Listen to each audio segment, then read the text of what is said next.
Gênesis capítulo 6, ali está um dos relatos mais intrigantes de toda a Bíblia. Hoje, vamos mergulhar fundo e usar apenas as próprias Escrituras para montar esse quebra-cabeça. O objetivo é entender o que a palavra de Deus de fato revela sobre esse tempo de rebelião no céu e de juízo aqui na terra. E é aqui, em Gênesis capítulo 6, versículo 4, que tudo começa. Esse versículo é o epicentro da nossa análise. Ele descreve um evento tão fora do comum, tão extraordinário, que acabou corrompendo o mundo antigo e, como vamos ver, provocou uma das respostas mais drásticas de Deus em toda a história. Isso, claro, nos deixa com duas perguntas que não querem calar. Quem eram exatamente esses filhos de Deus e o que ou quem eram os Nefilins?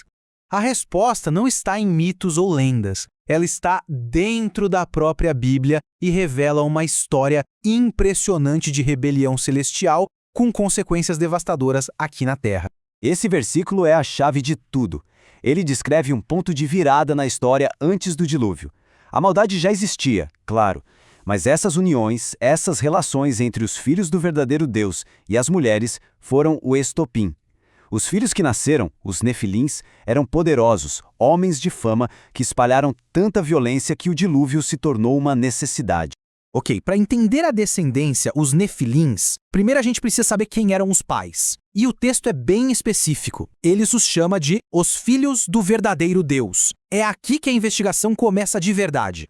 A grande questão é, seriam esses filhos de Deus apenas homens bons, fiéis a Deus? Ou estamos falando de outra coisa? A resposta não fica no ar. As próprias Escrituras nos dão a resposta quando olhamos como essa mesma frase é usada em outros lugares. Vamos pegar o livro de Jó, por exemplo. Em Jó, capítulo 1, versículo 6, o texto fala do dia em que os filhos do verdadeiro Deus se apresentaram perante Jeová.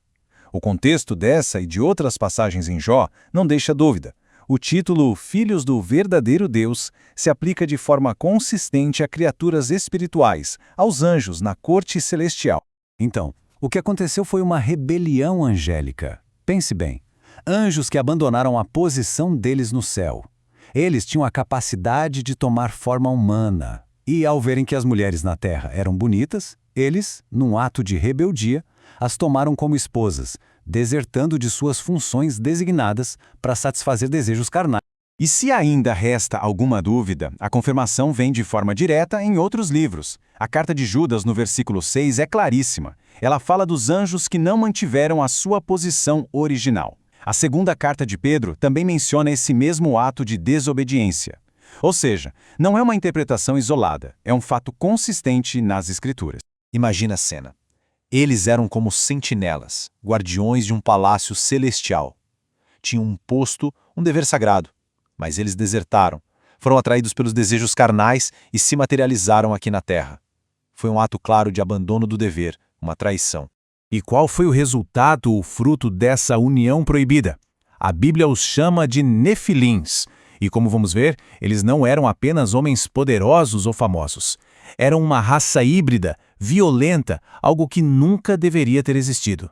O próprio nome Nefilim já é revelador. Ele vem da raiz hebraica nafal, que significa derrubar. Eles eram, literalmente, os derrubadores, tiranos híbridos que, como o próprio Gênesis relata, encheram a terra de violência e opressão. A fama deles não vinha de feitos nobres, mas da força bruta e da tirania. É fundamental entender isso. Eles não eram heróis de mitologia, eram tiranos. Gigantes híbridos, filhos de anjos e mulheres cuja violência se espalhou por toda a terra. Essa violência foi uma das principais razões que entristeceu o coração de Deus, levando diretamente à decisão de trazer o dilúvio. Um detalhe importante é que, por serem híbridos, uma criação não autorizada por Deus, eles não podiam se reproduzir. A linhagem deles acabava neles mesmos. E com o dilúvio, todos eles foram completamente exterminados, junto com aquela sociedade corrupta. Apenas Noé e sua família foram preservados. Com a terra nesse estado de corrupção total, a resposta divina se tornou inevitável. O dilúvio não foi, portanto, um ato arbitrário de Deus. Foi a consequência direta e necessária daquela rebelião angelical e da violência desenfreada dos Nefilins. Olha só a clareza da progressão dos eventos. É uma corrente. Primeiro, a rebelião dos anjos. Isso leva ao nascimento dos Nefilins. A presença deles, por sua vez, leva à corrupção generalizada da terra. E essa corrupção exigiu o juízo do dilúvio como um ato de purificação. Cada passo leva, logicamente, ao próximo. Certo, os nefilins e os manos maus foram eliminados. Mas e os anjos que começaram tudo isso? O que aconteceu com eles? A Bíblia não deixa essa ponta solta. Ela descreve uma punição bem específica e única para eles. É na segunda carta de Pedro, capítulo 2, versículo 4, que encontramos a resposta. O texto diz que Deus não poupou os anjos que pecaram, mas os lançou no Tártaro. Guarde bem esse nome, Tártaro. É o termo específico para a prisão espiritual desses anjos. E aqui vai um alerta muito importante. Muitas traduções da Bíblia usam a palavra inferno no lugar de Tártaro, mas essa tradução está incorreta e acaba criando uma grande confusão. É fundamental entender a diferença, porque Tártaro não tem nada a ver com os conceitos comuns de inferno, Hades ou Seol. Vamos comparar para ficar bem claro.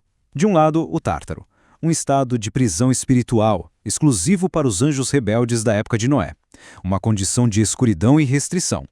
Do outro lado, o Seol, ou Hades, a sepultura comum da humanidade, um estado de inconsciência para onde vão os mortos.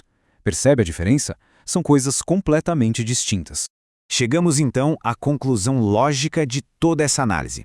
Quando juntamos todas as peças que as próprias Escrituras nos dão, o que surge é um quadro muito claro de rebelião e da justiça soberana de Deus.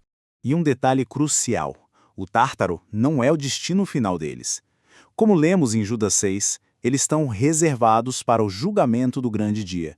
É, portanto, uma prisão temporária, uma cela de espera, por assim dizer, até o dia do tribunal final de Deus, onde o veredito definitivo será pronunciado.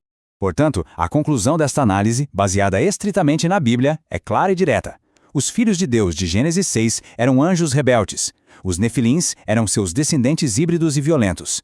O dilúvio foi o juízo justo de Deus contra a corrupção que eles geraram, e os anjos culpados foram confinados no Tártaro. Essa narrativa consistente, que se estende de Gênesis até as cartas de Pedro e Judas, demonstra de forma inequívoca a soberania e a justiça perfeita de Deus sobre toda a criação, tanto no céu quanto na terra.